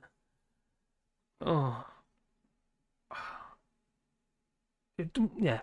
Just so when I back, I get my worms at me. When I went back to the UK last time, I couldn't drink the tap water. It was so metallic. It tasted strange to me. After just drinking, water from the source, and it's not right. It's full of all sorts of stuff. Things you get used to, you see, don't you? Get used to it. Support the local butcher after ensuring he sources local. Good idea. Local farms. Our supermarket actually buys meat from our local farmer over there. So it's just a soup and they use his meat. Biodynamic farming. Ooh. I've cut down on meat, but I can't eat nuts, bananas, or most seafood. I love seafood. I can eat nuts as well, so I'm alright with that sort of stuff. Maggie Boy! UK farmers lose EU subsidies, switch to broilers. Broiler sausages. Yeah, no. It's crazy. And now what's happening is the farmers are deciding to put the land to rewilding because they can get eco subsidies that way. I don't understand why the Tories are pushing that one. Because it's not going to help the farmers. Although I'm quite happy for there to be more trees and stuff like that, obviously. But people still need to be fed. I don't go vegetarian or something. But anyway, we'll be growing our own soon because that's the next going to be the next craze, isn't it? Oh, angry pagan says, if anyone else wants to be veggies, fine, but I'm going to continue to fully enjoy my bacon and steak, thanks. Ooh, he's going all carnivore on us. Own organic farm meat. Ooh, still too bad for the environment though. Yeah. No, we don't. We used to. My missus is vegetarian, so it's pointless us keep meat, to be honest. For meat, because we just wouldn't know. What is it with all the poo talk? I know, there's lots of poo talk. Oh, he's still there, Reagan. Hope you well, buddy. Just looking, 1,000 kilos of potato have gone up from. Oh, crikey. So, 1,000 kilos of potato has gone up £800 to €1,000. €800 to €1,000 in the last few months, due to a lack of rain and farmers not planting. We had the same problem last year. Remember a lot of the potatoes that you're eating now from last year? It's only good with the new potatoes now, and that. You need water to make the potatoes swell. Potatoes need a lot of water. Sweet corn, not so much, but potatoes need a lot of water. And if you don't have enough water, there's not enough. Well, they're not going to swell, are they? Yeah, simple as that. So prices will go up, keep rising. He says, Kieran, I'm from what is that? Alentejo. where half the so-called Pata Negra is sourced. It exists on both sides of the border between South Portugal and Spain. Michael Spice, Peter Rook. Michael Spice just did the 5 pledges YouTube piss take of Sunak. Any question, and he gives the same answer. I know he's like a little robot. He's like a fembot. That's what he's like.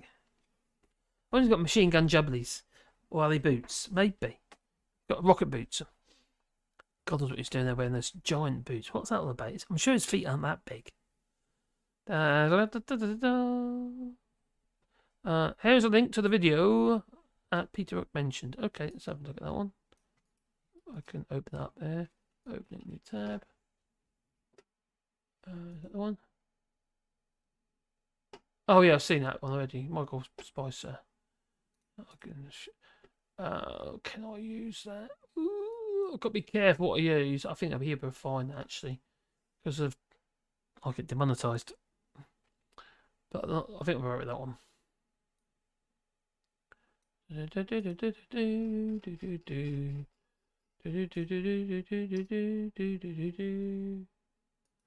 Okay, there we go. Paste. It should be in here now. I've got to find it now. Oh, get the out. Where is it? Oh, it is. Prime Minister, you've been very vocal about your 5 pledges, but some people have accused you.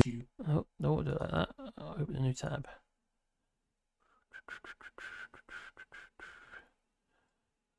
Copy link. Do that way. That's better. That's better.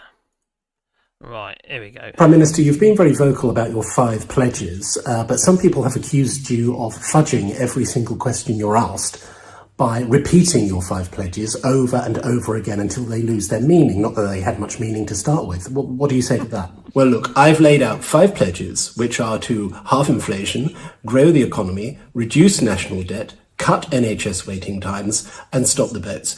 Those are my priorities, and I believe those are the priorities of the British people. See, that's what I'm talking about. You just used your 5 pledges to avoid answering my question. I'm just asking what you say to people who accuse you of using the 5 pledges to avoid answering questions. Well, look, my priorities and the priorities of the British people, as I've said, is to halve inflation, grow national debt, reduce the economy, stop NHS waiting times and cut the boats. Those are my pledges, and that's what I'm going to deliver. You did it again. Can you stop doing that? Are you concerned that answering every question with your 5 pledges is going to render them completely worthless because you say them too often? Well, look, my priorities and the priorities of the British people are the same. And that is to reduce inflation, cut the economy, stop the NHS, halve the times and boat the stops. Those are my pledges, and they are promises that I will deliver on. See, the weird thing is that you are actually answering my question by not answering my question. Do you see? I mean, it's fucking infuriating, to be honest with you. Well, look, if you ask the British people what they think the priorities of Britain should be, oh my God, they will tell you it is to halve inflation, stop the national economy, reduce NHS waiting boats, grow the times and stop the halves. And I agree with them, and that's what I'm going to deliver on. All right, well, I've got another question to ask you here, but seeing as you don't answer questions, I'm just going to sit here and play with one of those things that you get in gift shops that go, oh.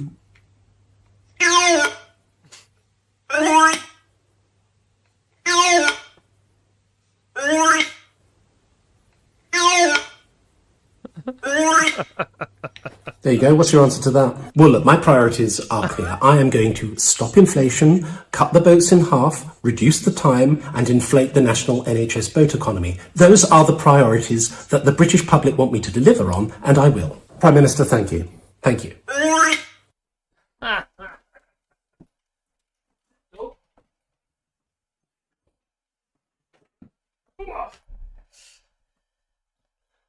Oh. I like the way he twisted that round at the end. Mixed all the words up. Cut the boats in half. Cheers for that. Rewilding is halfway towards biodynamics, growing with... Oh, there we go. I missed that.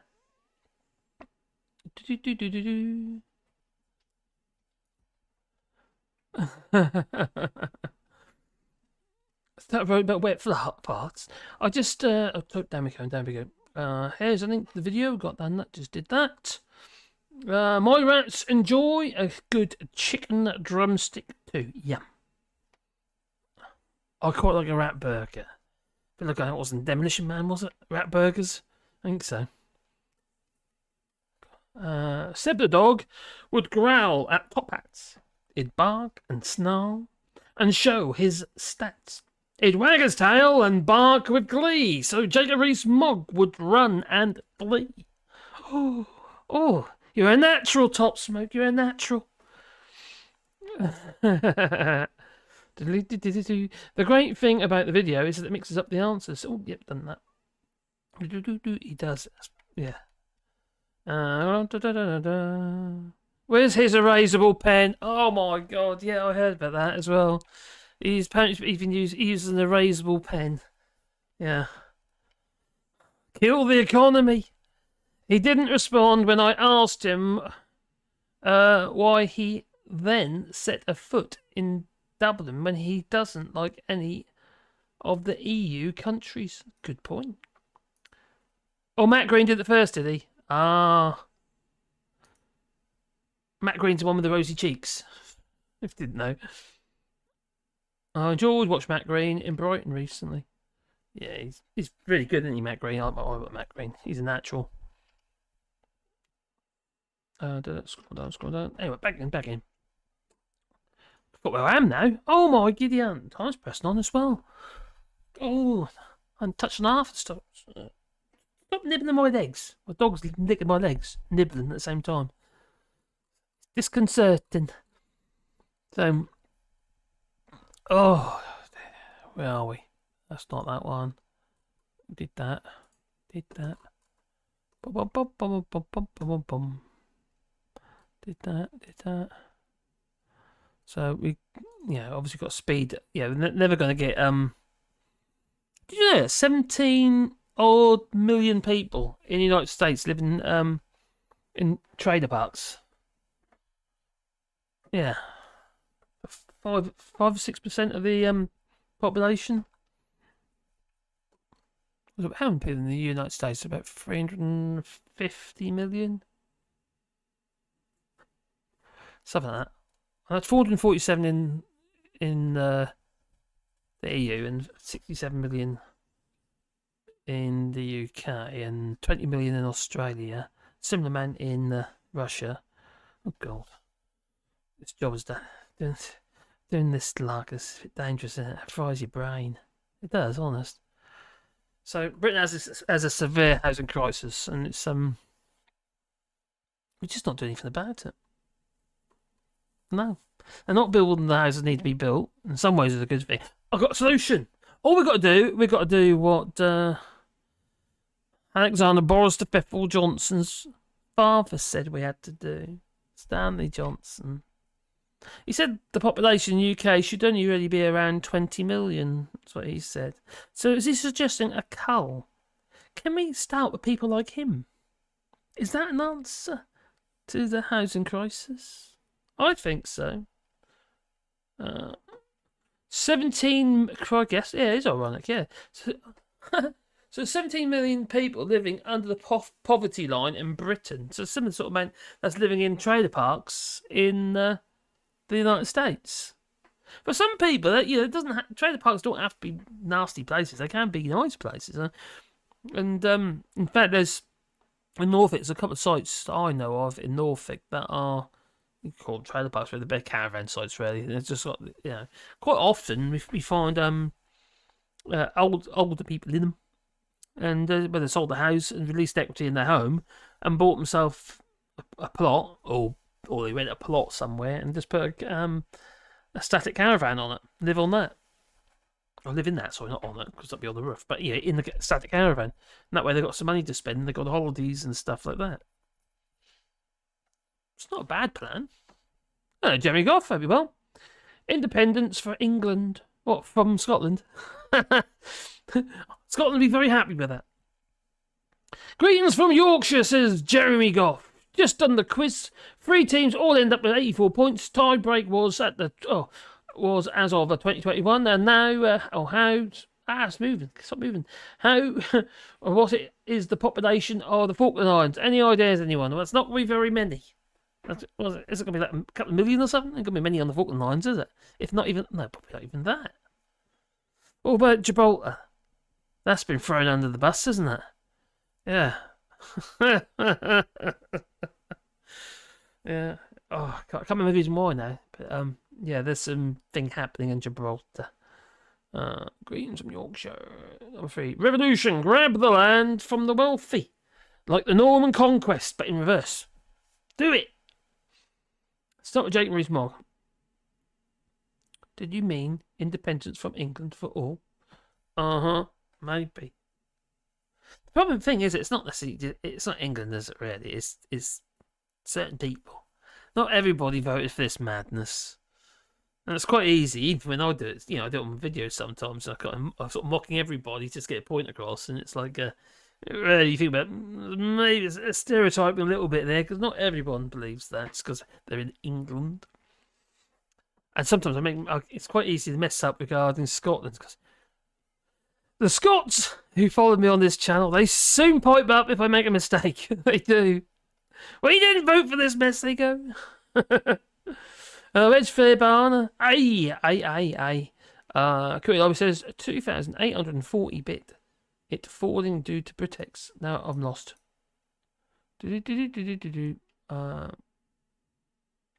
Up we go. Is that why Stanley moved to France? Yeah. He's also getting a load of complaints, because he wasn't keeping his grass cut. Apparently it was a bit rough. Independence for England. Oh, who said bye? Good night, Alistair. Take care, buddy. Be good. And on there. Well, I'm going to be kicking off in a minute as well. And, we got here 42 people here in a minute. But, I might go live again tomorrow. I don't know yet. Not go live. But it really depends how I feel like it, really. Because I was humming up. I was going to actually go live tonight and what have you. Because the videos haven't been doing very well, and I get a bit down when I go a bit. I feel crazy. Put that effort in, then what's the point? And you think, done a bit shit. But there you go. So it's how it goes sometimes, isn't it? Eh? So we're gonna got that. Oh, yeah, what is with me? I always go right off track. I had a lot of stuff set up to do, and because I've kind of digressed, and I forgot where I am. It's back right in that. Is that one? No. What's that one? Done that one already. Done that. But there's some lovely properties. Like for instance, here we go. Look at that one. Which, to talk about cedar, we don't grow hardly any cedar in the United Kingdom. There's no reason why we shouldn't grow cedar. It takes about 20-30 years to build to grow the stuff, and it's a great building material. It's resistant to pests. And what do we want to do? We just keep using Douglas fir and stuff like that. Douglas fir is strong, laterally strong. It's great for this construction of like roofs and beams and stuff like that. It's a great timber for that. It is a little bit pest resistant, but there's better materials to use. There really is. And you've got glue lam beams and stuff. I'm not that keen on them because you're using a lot of formaldehyde glues to laminate these glue lam beams. Basically, like think of plywood, but it's like a big beam sort of laminated together. Yeah, strong, but it's often they're often laminated up using lots of short bits of wood. They're under presses and hydraulics and stuff. They're squeezed into a former, and then stress tested. But you're relying on glues again. Whereas the olden days, we'd use a whole a tree for a beam, like this house here. The actual oak beams in the roof of this house, whatever I lie, they're like that. So for the collar beam, this big beam that goes from wall to wall, basically stops the roof from spreading. So if you don't have a collar beam, what happens is the roof will actually just do that. Yeah? Whereas you got the collar beam, goes between the trusses. So you have your main truss, basically. So you have your king post or queen post, a quick king post. You'll then have the truss comes down like so, and then your collar beam comes across there like so. It's great, yeah, people with an A-frame, don't they? But it's and they're huge. Big old chunk, about 300 mils, are they 3 or 250s? I think they're between 250 and 300 mils square. The collar beams, huge blooming things. Well, yeah, I just can't. You can what's wide, especially when it's green. The wide a blooming foot. Oh, how they got that up there, I don't know. And there's 1, 2, 3. There's 4 collar beams on this house.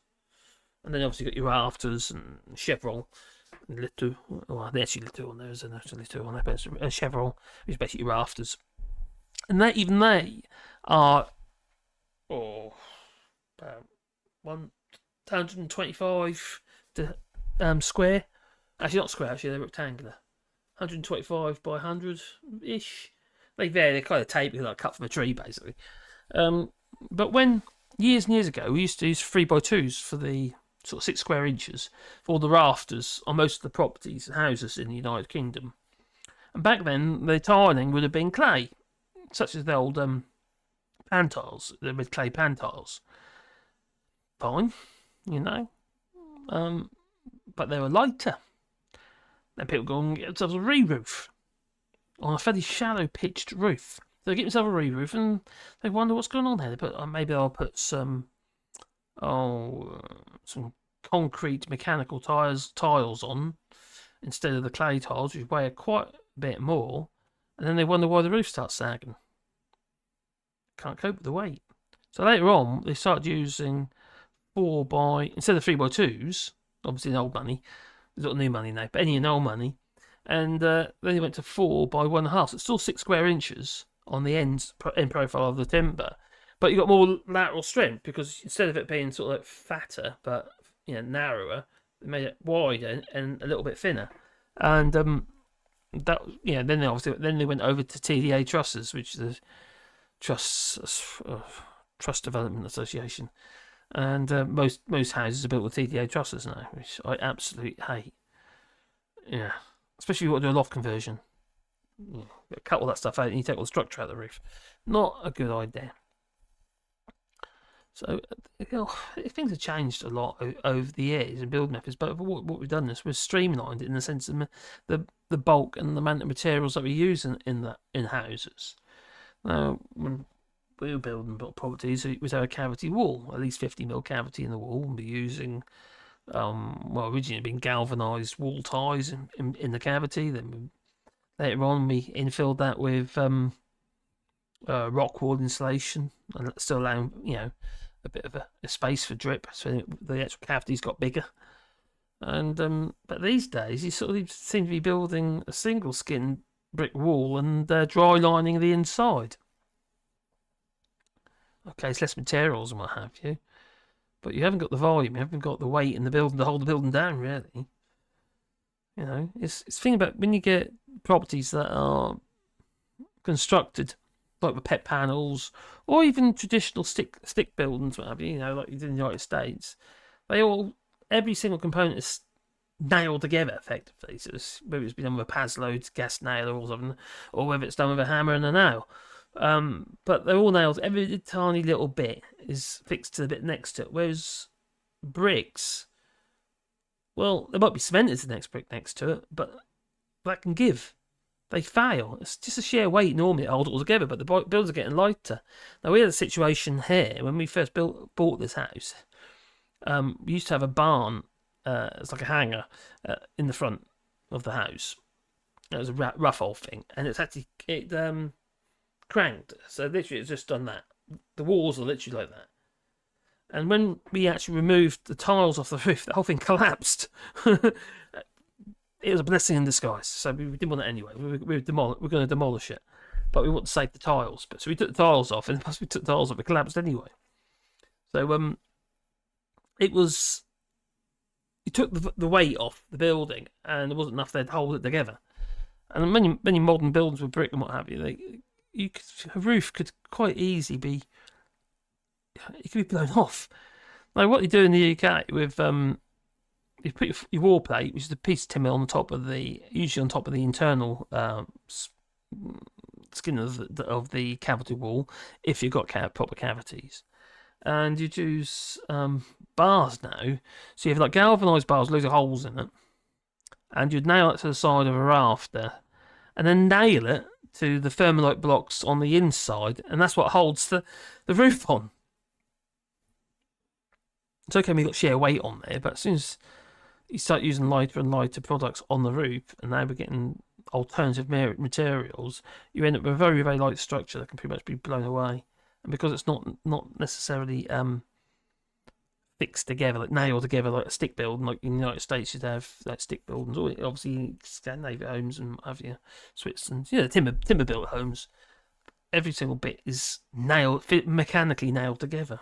I just think it's stronger in many ways, especially when you've got land that keeps moving, and especially that we've got rising temperatures or climate crisis and what have you, rapidly rising temperatures. I don't think brick will fare too well. I think we'll end up with a lot of cracked buildings, lots of cracks everywhere. But I'm sure some people will be happy about that. Because builders and that will make more money doing remedials. Because that's where we used to make most of our money. When we were in the building game, doing work for the Broaden District Council regarding remedial works, there's so much money in that. We did pretty well out of it at the time. And a lot of it's insurance work, or people desperate to get it done just to get the planning permission sorted out on it. It's just how it is, Things have changed over the years. Anyway, back in the chat.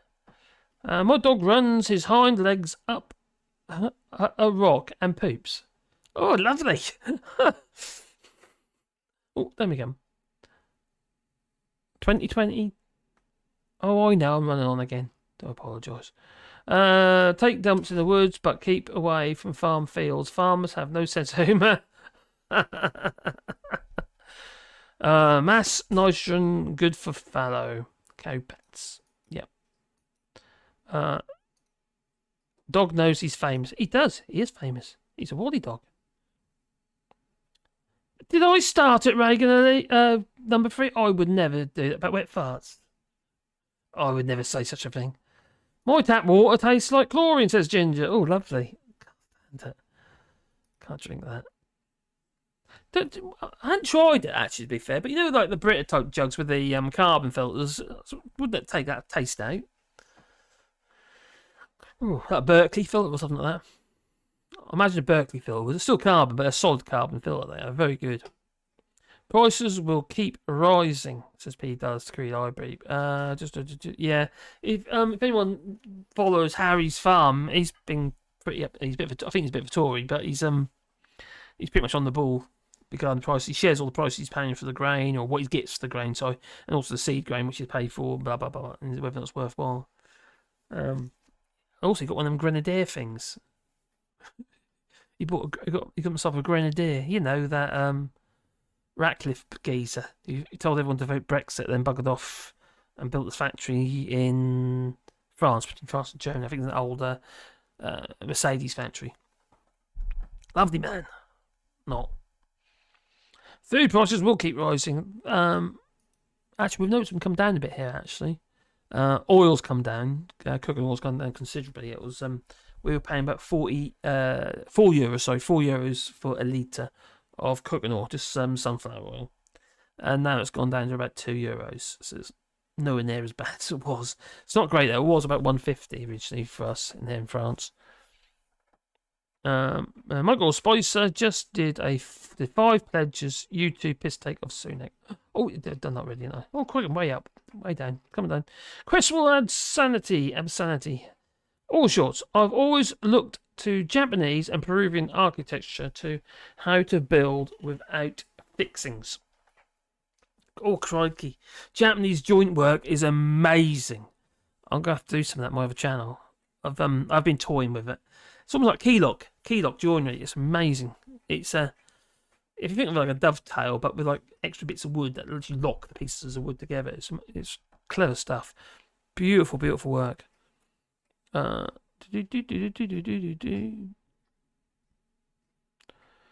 I've got an acorn there. Hello, acorn. Night Vertigo. Take care. Snowflake show is being exceptionally long. Isn't that long? 150. 1 hour 50 at the moment. Keep it under 2 hours. It'll be coming off in a minute. I need to get my video up for the morning as well. Pound with plummet. Oh. The pound is taking a bigger pounding than Mog as a freshman in Eton. Too bad Mog probably liked it. Probably. Like many of them, he probably bet against the pound. Yeah, like Chris Minodi and Kwasi Kwarteng and all them lot, you know. You cause the problem, so they make shitloads of money. Oh, see, Lee Corn and Reagan Elite. When's the Snowflake show back on?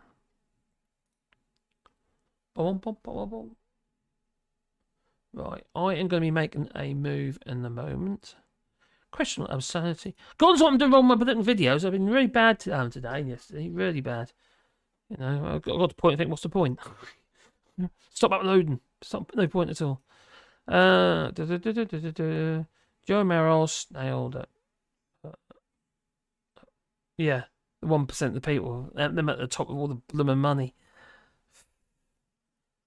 They're bleeding dry. They're really well, I'm in France, but you know, most of the people in the UK have been bled dry by the 1%, and there's not enough foreign investment now to hide it.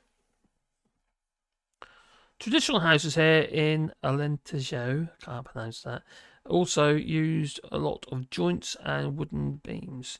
We have a lot of joints here, it's mainly mortars and tenons, with some truss tenons, but obviously lots of pegs to hold the joint together.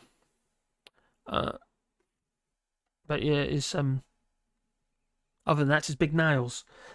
You can't get nails in it now though, because because all oak. All the oak roof now is so dry. You can't get a nail in it. It just bends. If you pile a hole it, you're okay. So you drill a hole and put your nail in.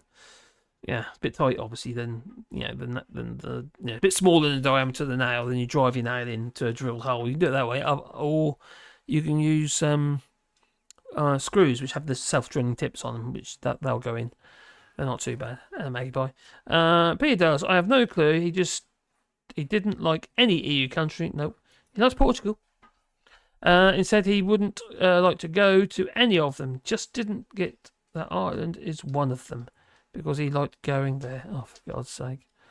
As you referring to there, Peter dollars.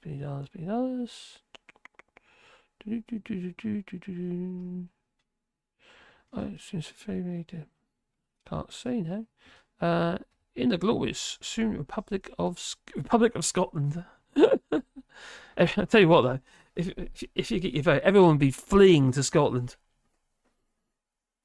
But I would like to know what you're going to do about the border. Are you going to have a red and green lane in Scotland? To Yorkshire? No? Or a big bridge? I don't know. We're begging you for all that electricity you got though. Do we want some electric, please? Maggie Pie, did they compare EU flag to Gollum's ring? What? Thanks for that, Simon says. Jeremy Goff, did you see the article I posted in the Snowflake about the islands? Oh. The question about 2021 census, yeah. Well, I'm going to call it, I think. Season 3 starts next Wednesday. Okay, that's cool. Nice one. So I won't worry about that then. Country. Mog is not welcome in Portugal. He keeps referring to Portugal because he's got e-gates, you see, but he's getting a bit confused. Yeah. Yeah, the e-gates for the ferries. Okay. Maybe. Yeah. It's not quite work like that, is it? Wasn't it great of the BBC to show all of us how to make sticky Molotovs during the initial war in Ukraine? What? Did they? What Molotov cocktails? If I saw Mog here, I would trough a Latin dictionary. For a Latin dictionary at his head. Maybe then he would be able to, oh God, enunciate it correctly. Yeah, I can't talk. There you go. No worries, Peter. So, yeah, I'd like to say thank you to all the spanners I got, and also all the Wally crew that is, members and that to the channel. It's very much appreciated, it really is, and it's pretty cool as well. And I need some ideas what I'm going to do regarding, for the members. Yeah. I also need some ideas for the patrons as well. I need to work that one out. Well, we'll get there. There you go. Hang on. There you go. What did Lee say? Thanks for doing these. No problems at all. Sorry, I've not watched along. I'm still having.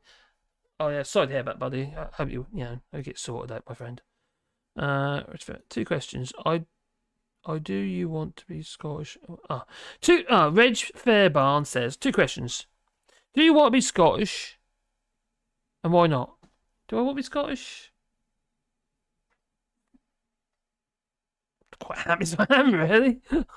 I don't need to be Scottish. No, personally. I'm sure some people would like it, though. Cheers, Eric, and everybody else who's here. And I might go live again tomorrow, we'll see. We'll see. My head didn't be in a very good place today, so I don't know. It's been struggling a bit. But, nice. Anyway, thanks a lot, everybody. Thanks to the spanners and the Wally dogs. The Wally crew, and everybody who's joined us tonight, and thanks for the super chats and that as well. So I'm gonna say ta-ta, so ta-ta. Oh, what can I leave you with? Oh, what do I do? Oh no, not that one. Got a tree planting. Been doing that. Yeah. Oh, our oak tree. Some of our oak trees have got mildew, but it's not a huge problem.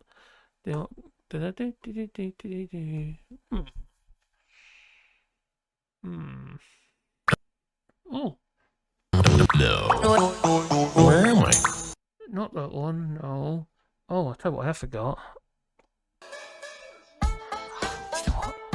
I'm really slipping, Really slipping.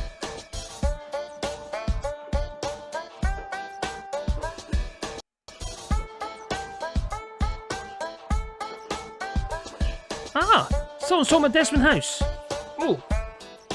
Desmond House is now only 8 floors high after they cut it in half and scraped the top half. You talking about Desmond House on Cat Hill? That only had that. It was 9 floors, including the parapet when we were there. Or were we talking about a different Desmond House? They cut it in half and scraped the top half. Don't know. I don't know about that. That was 9 floors, including the parapet when we were there. So it was, I don't know. It's quite a lot doing that job. That was quite a nice job to do. Babies? No babies. No, don't babies. No, don't want any babies. No babies. Top smoke. So if you want to support the channel, you can do it on Patreon or Buzz Coffee, and I might just put the links up in here if I can find them. So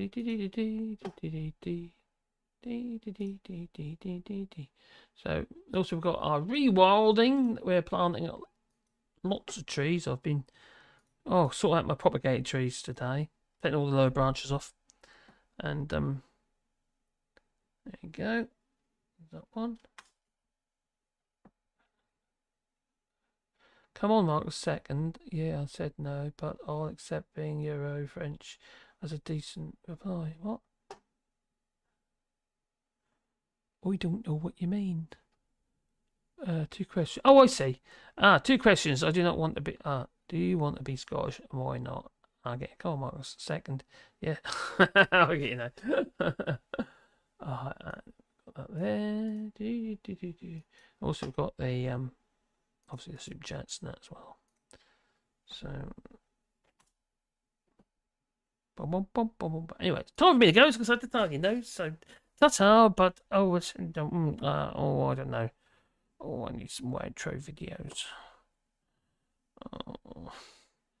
Oh dear. Maybe. No, maybe not. I don't know. It's been reported that you've got family links to Russia, that your wife apparently has a stake in the Indian IT consultancy firm Infosys. They operate in Moscow. They have an office there. They have a delivery office there. They've got a connection to the Alpha Bank in Moscow. Are you giving advice to others that you're not following in your own home? That's not. I'm an elected politician, and I'm here to talk to you about what I'm responsible for. Don't get wrong, Rodney. But why you decided to make the robot sort of represent a human type figure? Where am I? That I will serve you with integrity and humility. Am I dreaming? She is not, but whereas it appears your family potentially could be benefiting from Putin's regime. No, I don't think that's the case. And as I said, the operations of all companies are up to them. We've put in place significant sanctions, and all the companies that we are responsible for are following those, as they rightly should, sending a very strong message to Putin's aggression. Do you know if Infosys is? What am I doing? I have absolutely no idea, because I have nothing to do with that company. No. Where am I?